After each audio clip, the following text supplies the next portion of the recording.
Bruno, o mundo todo está de olho nas eleições americanas porque o resultado, obviamente, tem um impacto muito grande, impacta muitos países, incluindo o Brasil. Eu gostaria que você falasse um pouco sobre isso para a gente, né? Sobre a importância das eleições americanas para o mundo e aqui para o nosso país. Claro, não, só para contribuir com uma coisinha que eu achei interessante, a gente estava falando dessa história do McDonald's, o Trump, quando ele faz essa figuração no McDonald's, ele lá fritando batata, ele também dá um sentido nesse momento, falando, olha, o emprego americano, o americano também pode fazer esse emprego, né? Um pouco do que a gente estava discutindo da questão da imigração, né? Tinha uma coisa de que era um emprego, um subemprego, não. Ele lá, o candidato a presidente da República, mostrando que também pode se fazer isso na tentativa de se criar um enfrentamento na dinâmica da imigração. Mas, de fato, o que a gente percebe é que a eleição americana, ela movimenta o mundo inteiro. Não existe nenhum país hoje no mundo, mesmo aqueles que detestem os Estados Unidos, que não estejam acompanhando esse processo, né? Aqui, o que a gente pode esperar para o Brasil, né? E daí você tem algumas discussões.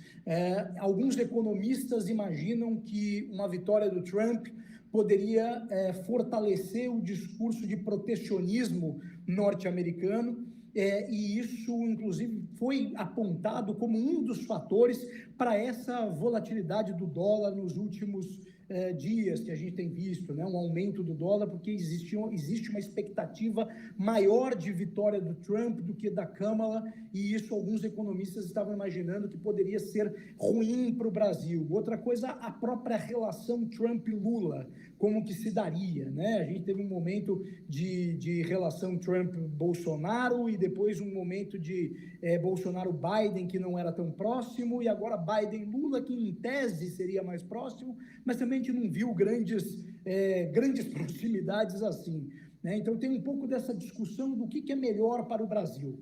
É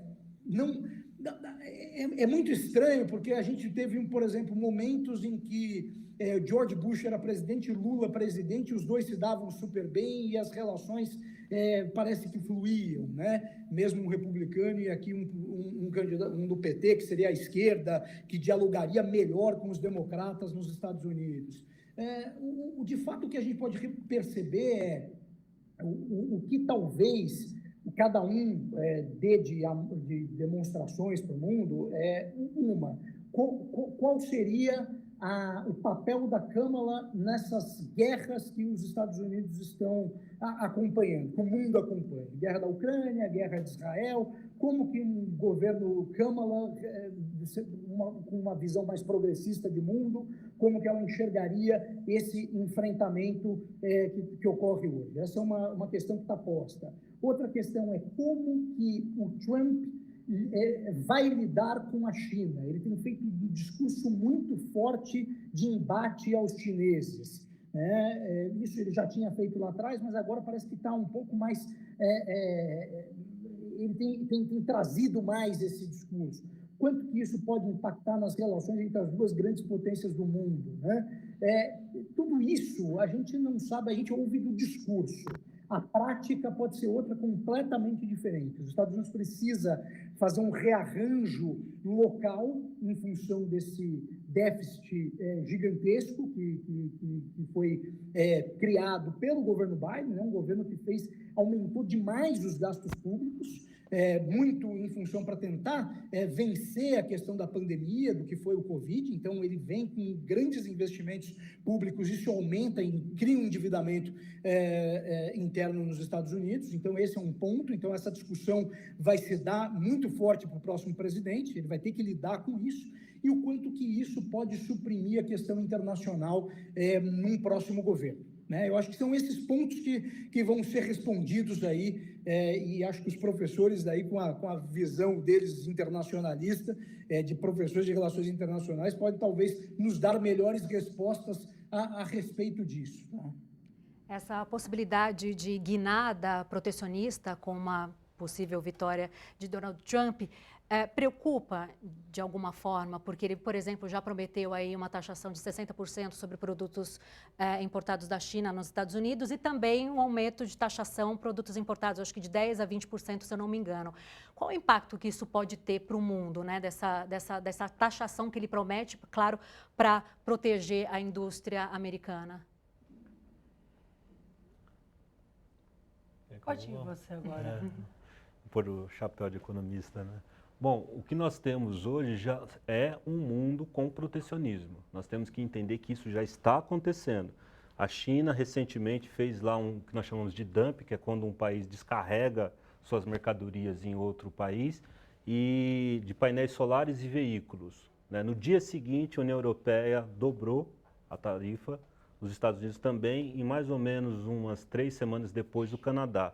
Então o mundo já está numa guerra tarifária, não é um mundo em que as tarifas estão diminuindo. Nós estamos numa situação que sempre me lembra muito o período do entreguerras, altas tarifas, moedas desvalorizadas, guerras, crises, batalhas localizadas. A gente está numa volta ao passado, nós já assistimos isso. O que nós vamos ter com o Trump é o que nós chamamos de isolacionismo. O que significa isso? O Trump vai procurar atender os interesses dos americanos. Não vai dar tanto peso para os parceiros europeus, para os parceiros asiáticos, a não ser que esses parceiros asiáticos joguem com eles, né? Um dos assessores do Trump publicou num jornal importante americano a seguinte fala: a política de segurança americana tem que estar ancorada e combinada com a política econômica, ou seja, quer vantagens econômicas, tem que ser meu parceiro em segurança internacional. E aí, nesse sentido, o Brasil pode ficar numa situação desconfortável, porque hoje, oficialmente, nós estamos numa neutralidade, mas em termos de ação e discurso, está muito parecido com esse bloco geopolítico que começa a ser criado e gestado por Rússia e China. O Brasil, inclusive, já tomou alguns puxões de orelha diplomáticos, tanto da União Europeia quanto dos Estados Unidos, em relação a isso. Isso pode se intensificar.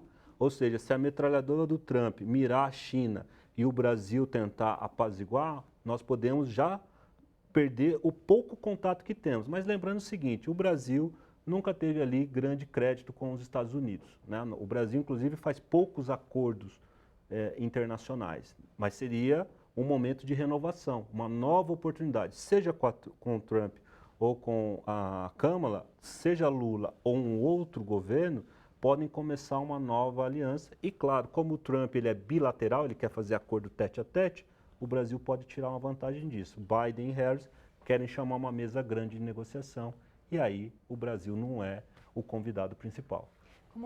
Como deve ficar a relação diplomática entre o presidente Lula e, se Donald Trump for eleito presidente dos Estados Unidos, depois dele ter manifestado apoio, né, torcida por Kamala Harris? Isso deve criar alguma rusguinha nessa relação ou isso não tem importância quando se trata de questões diplomáticas? Eu acredito que os canais diplomáticos, né, vão ser mantidos, né? A relação entre Brasil e Estados Unidos é uma relação histórica, né, de longa data, sempre foi relevante.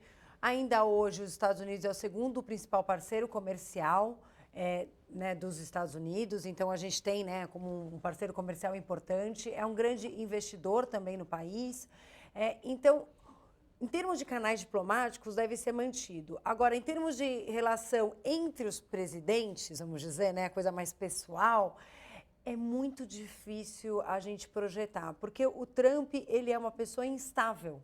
Ele é muito instável. Então, ele pode ter pegado essa torcida e depois utilizar isso para fazer um discurso contra o Lula, né, e até mesmo atacar num tom parecido com o que o Milei fez, ou talvez não. Talvez ele pode se aproximar de Lula.